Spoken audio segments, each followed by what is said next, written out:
Hello, everybody. Terrence Lehue here with another episode of the Intellectual Agrarian Podcast, where we talk philosophy from the farm. I'm really excited about our guests today.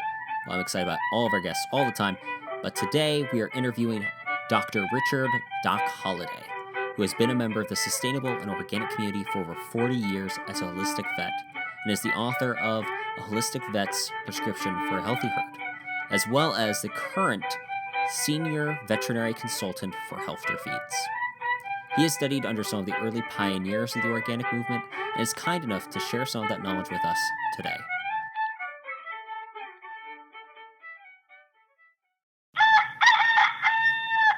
Do you enjoy reading as much as we do? If you're also looking for the next best book, go to intellectualagrarian.com/reading. There you can get the list of our 12 best books that we read in 2017, complete with little reviews on each book, as well as a bonus list of the books we're looking forward to most in the 2018 year. So take a look at, once again, intellectualagrarian.com/reading. Now, let's get on to the interview with Doc Holliday.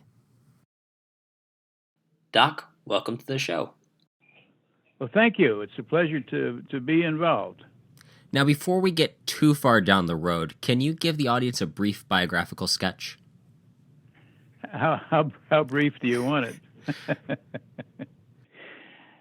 I can start with that. I grew up in Missouri, in St. Louis County, and when my dad retired, he moved up after the Second World War. He moved up to a little hobby farm, and after that, I went to Columbia, Missouri, to the University of Missouri there, and I went to pre-vet, and then in the Army, and then veterinary school, and I graduated from that in '59, and I went to North Missouri and had a one-man mixed practice for about 25 years, and then I went to work for the holistic industry for the Impro company with the colostrum product. And 8 years ago, then I switched and went to work for the Healthier Feed company as a consultant. So that's a nutshell. So what was it that led you to a holistic approach in your practice? Well, several things. One of them, the first one, I guess, is that looking back, is when I was in high school, I read a couple of books by Louis Bromfield, who was a famous fiction writer, but when the war broke out in Europe, he came back home, and the farms that he remembered as being productive had all been worn out, and he had a project of just bringing those farms back up to production again, and it was very enlightening to a young guy like myself at the time that could even be done, and those are still good books to read. And then in college, I studied soils under Dr. Albrecht, and that was a good experience. And again, looking back on it, it was more important than when I took it. But then after I got into practice, I had some clients that were at that time they didn't call them organic. They just never did buy into the chemical route. And they were farming what we now call organic, but they didn't do it because they switched from something else. They did it because that was the way it was done, and done correctly. So they kind of educated me, and then I started reading, and the old magazine from Rodale's, the Organic Gardening and Farming, had a lot of good stuff in it for somebody just starting out. And this is back in the 60s, so it was a long time before we had an organic certification program. So in these organic and sustainable farms, there tend to be less livestock illnesses overall than in conventional farming operations. Can you give us a little insight into why that is? Well, you could probably get different answers from different people, but I believe a lot of it is because the nutrition is better on an organic farm. I'm not saying that animals in the wild didn't get sick or didn't die or didn't get eaten by lions or anything like that. But the way we handle our livestock is we take, for example, with the cow, we take an animal that's used to grazing out over wide areas, over distances, and then and that way she can get what she needs. She can eat the from 100 or so different plants to get what she needs. She's got salt licks. She can get her minerals. And then we put her in confinement and feed her a ration composed of maybe 3 or 4 different minerals. And then she's genetically modified, so she's so similar to all the rest of her roommates that if one of them gets sick, they all get sick. And it's just an insult to the whole to the organism, to the animals, the way we handle them. And I think that sets the stage for any illness that comes along. So it's case in point would be the avian flu that everybody, they have them in these big chicken houses and everything gets so bad and they have to kill them all and depopulate. And the farm flocks out in the farms, they have titers to that same avian flu. They don't get sick from it because they have enough immune response left that they can overcome it. So it's when we remove when we take the animal from their natural setting, from their natural inclinations, and we mess with how they naturally are, that we start to see these problems. I think so. Now, I'm not saying that we didn't have problems before, but not the magnitude that we do now. And it boils down to nutrition and confinement, and they kind of both go together. Now, to help educate consumers, because that's what our primary audience here are, can you explain the difference of how you would approach a sick animal rather than how conventional veterinary medicine would? Well, I think that there's holistic can mean so many different things, and conventional can mean many different things too. But to down at the very bottom line, I think that it's pretty safe to say that a conventional vet would primarily treat symptoms. And a holistic vet, while he would certainly want to do something about the symptoms, his main approach would be to avoid future episodes of the same thing, which goes back to the previous question we had, and that would be to put the animals in a better environment, to feed them better, to have less confinement, that kind of thing. So it boils down, I think, to an attitude of what are you going to do? You can be an acupuncturist, for example, and not necessarily be holistic if you avoid using other therapies that would be beneficial. Mm-hmm. It's a hard thing to define. It's easier now because everybody would say, well, if you're organic certified, then you're a holistic practitioner if you can do that, and if you're not, then you're not. But it goes beyond that, I think, a lot. I think it's mindset and treat the symptoms. We want a holistic vet wants to treat the problems, not the symptoms. A lot of it goes back to, in all this labeling stuff, like you said earlier, it wasn't that those clients back in the day were organic, and it's not that they weren't organic, that's just the way it was. They would be organic by definition now, but that was way before there were any regulations requiring that. They just did it because it was common sense. Mm-hmm. And that was an eye-opener for me because a lot of those guys, I was just out of school, but they'd call me. I'd get a lot of calls from these what I found out would be organic now, but they'd call me and I'd do a lot of vaccinating. I'd do a lot of dehorning routine work, once in a while a cabin case, but they never called me for sick animals. And one day I asked one of these guys. His name was Kenny. I said, who do you call for your sick animals? And he said, Doc, I don't hardly ever have any. If I did, I'd call you. He said, the way we handle our stuff, we don't have that kind of thing. And then he said, you look where you go on most of your sick animal calls, you look at their dump. And in those days, they didn't have garbage pickup, so the farmers just threw stuff in a ditch or something. And he said, you look in their dump, and you see where you've got the most of the sick animals, they're going to have that's going to be the ones that have got all the empty herbicide cans and fertilizer bags and stuff like that. He was right. Wow. It's an eye-opener. Yeah. It's always so neat to hear those stories because they aren't the ones that the news likes to tell us about these days, but they're the good ones, the ones that we have to hear. Well, good. Now, much of your work involves trace minerals and what you're doing right now. What are trace minerals? Well, they're just regular minerals.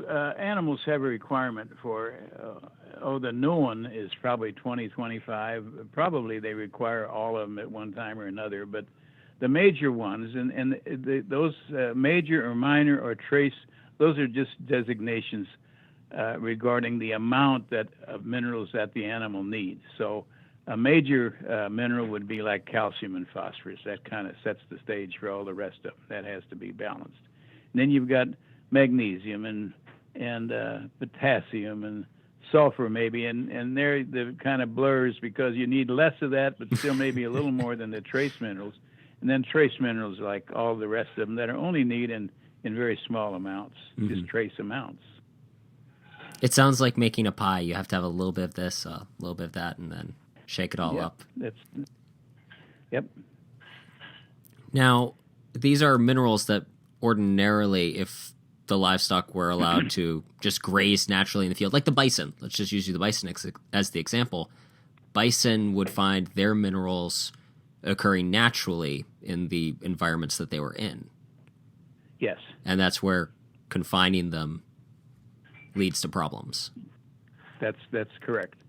Bisons, as you say, they would range over large areas, and they would eat different plants, and different plants concentrate different minerals. So you watch a grazing cow now, and if she's in a pasture that's only got a little clover and some grass in it, she still doesn't have very many choices.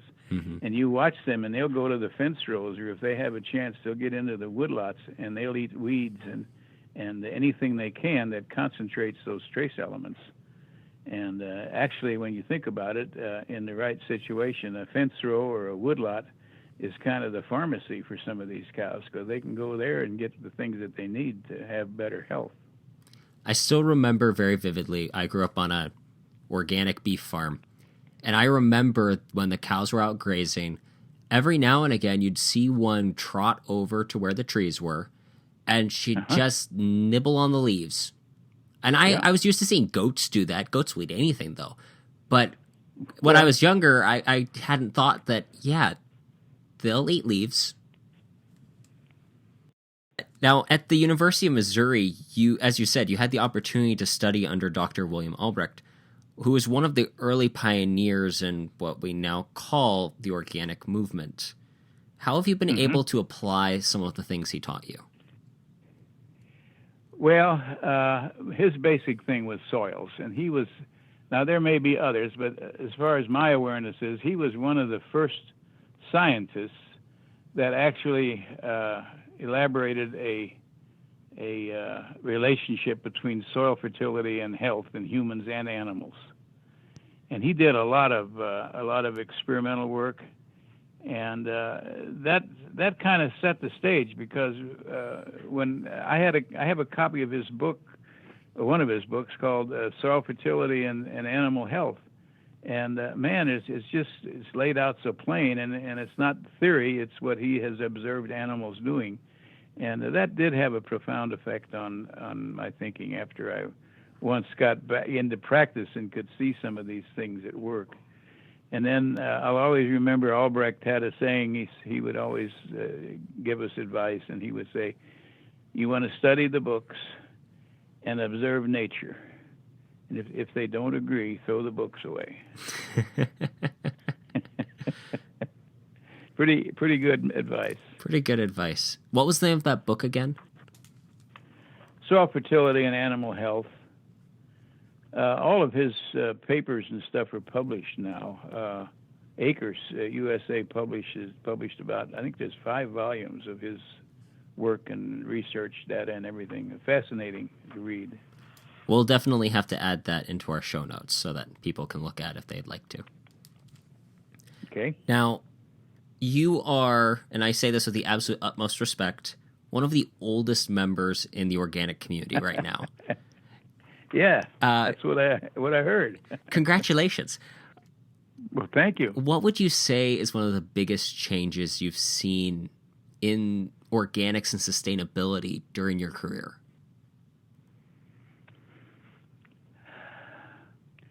Well, boy, that's big question. Yeah, good question. And the whole organic movement, it was just such a wonderful thing to see unfold. Like I said, I was in practice before that ever was a government involved thing. But I remember the 6 herds that got together there in Wisconsin and started Organic Valley. And that was I believe before they had an organic certification, but they got together, and you know probably who they are, George Siemens and several of the others, and they got together and started marketing organic cheese.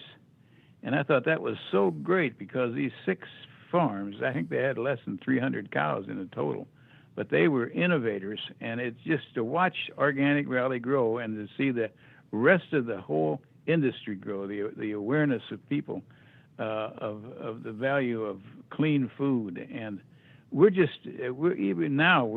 still just in the preliminary stages of a lot of that, because there's a lot of the population that still doesn't have an opportunity to have clean food. The downer to that whole thing, if I may, is that's been a disappointment to me, is to see how the government has screwed it up. Mm-hmm.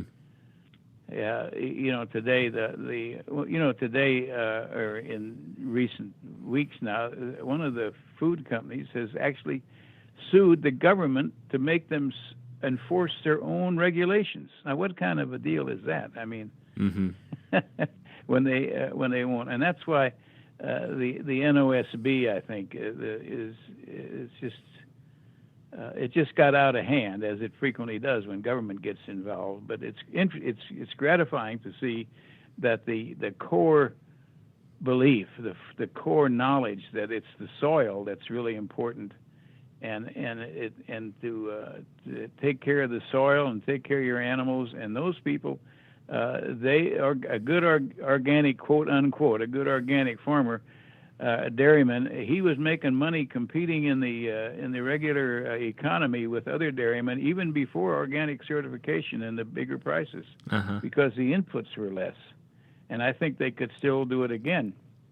But it's been a really interesting thing to see how these things have evolved, and to know some of the people that were the movers and shakers that were involved in it.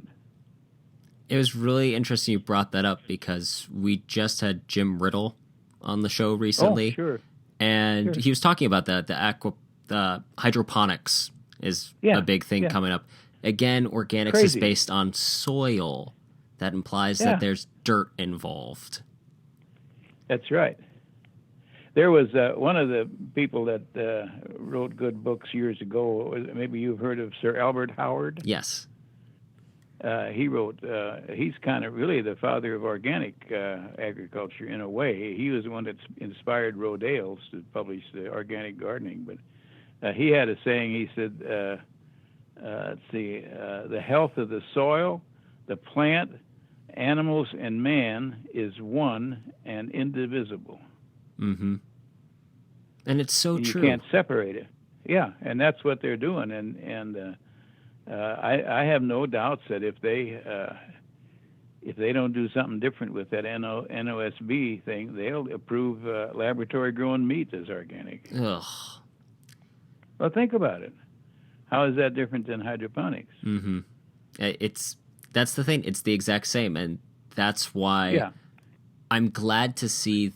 And this was something we talked a little bit about with Jim.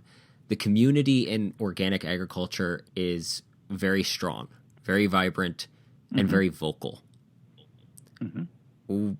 From what I understand, the Organic Livestock and Poultry Practices Rule, which is the rule that I can't remember who it was that sued the government for not having enforced because they're supposed to be enforcing it now.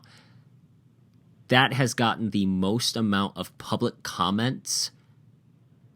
I could be wrong, but I believe I heard correctly that it has gotten the most amount of public comments out of any law put in reference for public comment so far. Yeah, I wouldn't be surprised because it's just so it's just outlandish. I mean, it's like saying the sun didn't come up today when you see it up there in the sky. Mm-hmm. I don't know. It's just crazy. So segueing a little bit from the little bit of doom and gloom we drift into, what do you hope to see change or improve in organics as the years go along? I think the thing that I'd like to see, one of the things that I'd like to see happen is that we have somehow break up this collusion between the government agencies and the pharmaceutical companies. If we keep on poisoning our soil the way we are now with glyphosates and all those other dicamba and all that other stuff that are known killers and have been for decades, if we don't stop that, eventually that's going to be very difficult to maintain an organic presence, I think. Maybe that's being too fatalistic, but if the thing I'd like to see is if we could get more true organic and less, and have even the other commercial agriculture become more sustainable. That would be a big boon. They don't have to be organic, but if they could be more sustainable and use rotations and use things we know will work just as well without using all those toxic chemicals, they'd make more money and have better food. And then another thing I'd like to see is a real organic, or whatever you're going to call it, a real whole food certification program. So, because now you go to the store and buy milk, and if you don't, there may be others, but if you don't see an Organic Valley label on it, chances are it came from Aurora Dairy. Mm-hmm. And they have 15,000 cows and 50 acres of pasture or something like that. Yes. I don't know. It's some outlandish figure. But those things, organic is so lax in some ways now, especially with imports from foreign countries, that you really don't know what you're getting if you buy. You're just paying more for it, unless you know who's produced it. Absolutely, and that's why I used to do farmers markets before. That was part of how I got into being able to communicate like this.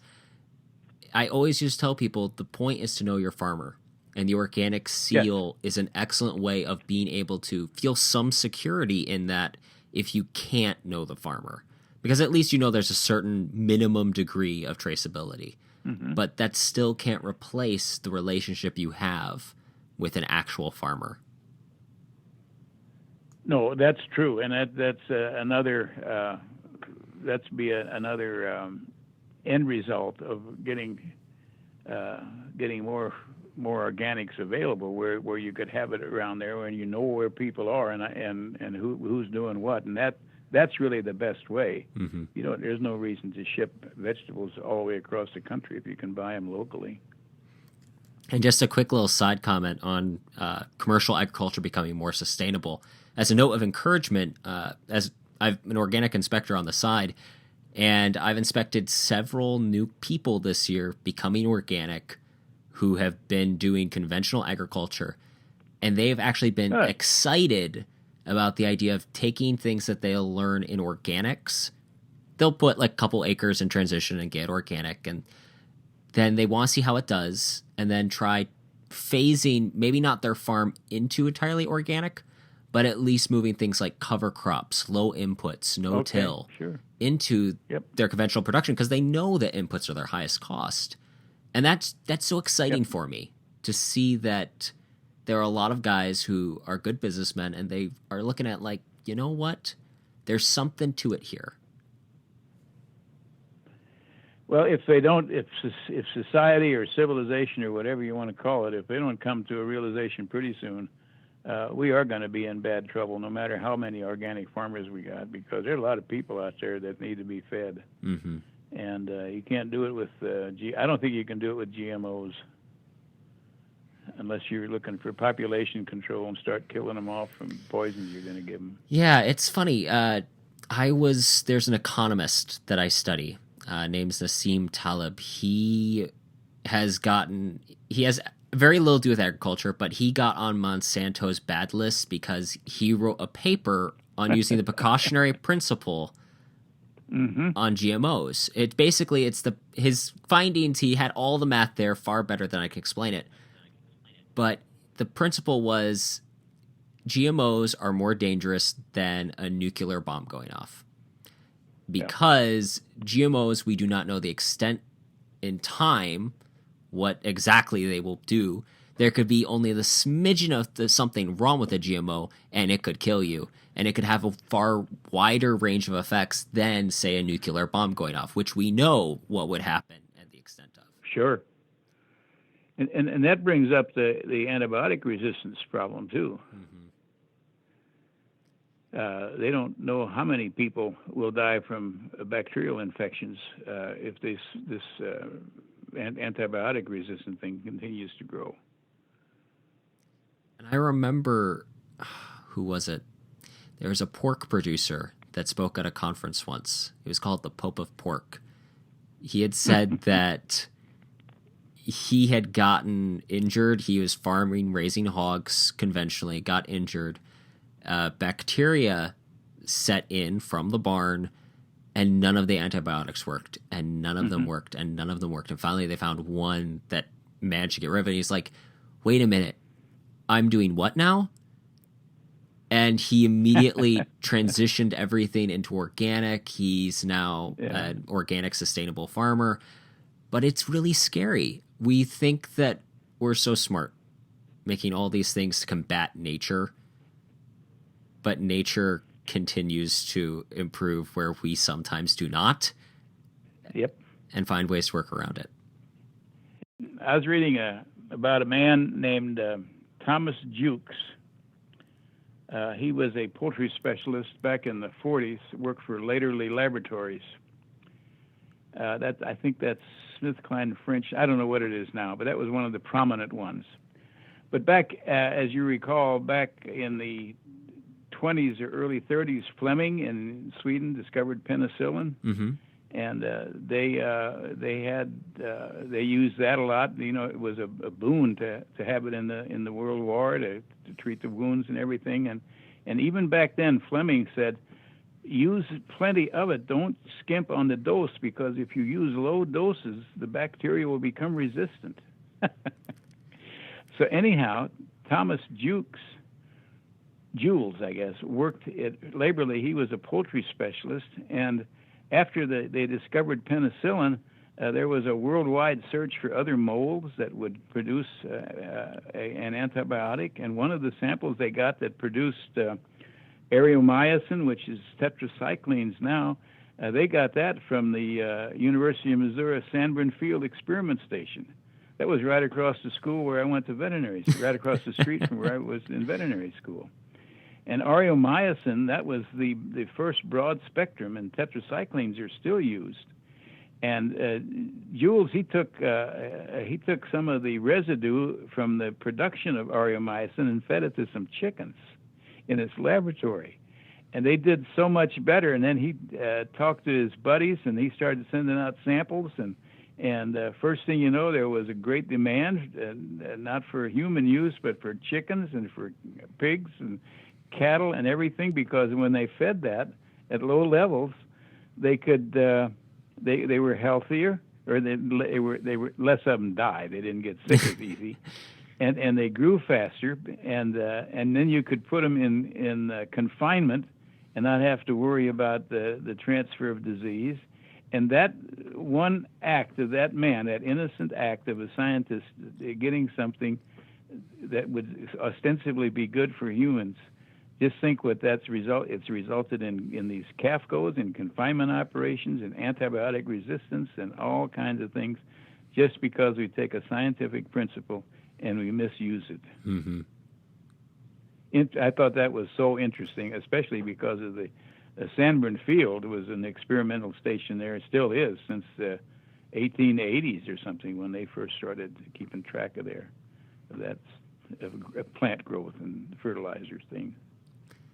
That is really interesting, because really most of what I'd say are eventually what we find out are bad results start out so innocently. They say the road to hell is paved with good intentions, and I believe that's true. So many people think they're doing the right thing only to find out later, oh crap, what have I done? Yeah, what have I started? Yeah. Well, that's live and learn, I guess. But it's I hope we can find a remedy for some of those things. That'd be my goal, or my not goal, but my wish, is to see the remedy to a lot of these things happen. And I think that men like you, men who are involved in agriculture, there are countless great people in agriculture right now that are trying to make those little decisions to improve things. And they're going through the science. They're going through the steps. There are a couple of guys that I could think of who don't talk about what they're working on until they can prove the results can be good. And they've thought through all of the implications. And that's exciting to me. It's good to see people looking at the long term. Because in agriculture, there's nothing but the long term. If you're playing a short-term game, you're in the wrong field. Yeah, yes, I agree. Now, we could go on, but before we wrap up the show here, what would you like to share with the audience? Is there any question I haven't asked you that you wish I had asked you?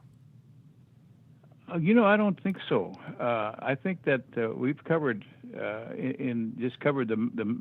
peaks of a lot of different things, and hopefully the people that hear this will investigate deeper into those concepts. But we have great opportunities and great responsibilities and great danger if we do it wrong in the future. Now, where can people? Sorry. Please continue. It's not for me anymore, because I'm going to be I'm 84 years old, and but I've got daughters, and I've got 15 grandchildren and about 14 great grandchildren, and they're the ones you worry about, because they're going to live in a situation that we've foisted off on them that they had no control over. And I hope that they have the courage and the expertise and the will to make it better for the next people coming along. I'm done now. Where can people learn more about you and your work? Acres published a book a few years ago that's available. It's called a holistic veterinarian's guide to holistic. No, wait a minute. A holistic veterinarian's guide to a healthy herd. And I've got a blog that I write on it infrequently, but you could take a look at that. That's just Doc Holliday's blog, www.docholidaysblog.com. And we will link to all of that in the show notes. Well, Doc, Thank you so much for being on the show. I really appreciate it. Hopefully we can have you again on the show sometime. Well, we'll keep working at it, and it'd be interesting. It'd be fun to see you again up at one of the meetings. Are you going to be at Moses this year? I'll be at Moses this year, and I'll also be at Acres. Okay, good. Well, I think I'll be at both of them too, so we'll get together. Fantastic. Thank you so much. Thanks to Doc for being on the show. It's always great to talk with someone who's been in the sustainable community longer than myself and learn something new. Be sure to take a look at Doc Holliday's blog. He has some great stuff for anyone that has livestock of their own or want to learn more about keeping animals healthy. If you've enjoyed the podcast, be sure to subscribe on whatever listening medium you use and leave us a nice review. Once again, if you want to get my 12 best books list of the 2017 year, along with short reviews of each book, go to intellectualagrarian.com/reading Link will be in the description below. Thanks for listening. I'm Terrence Lehue. This has been the Intellectual Agrarian Podcast, reminding you to keep farming the dream.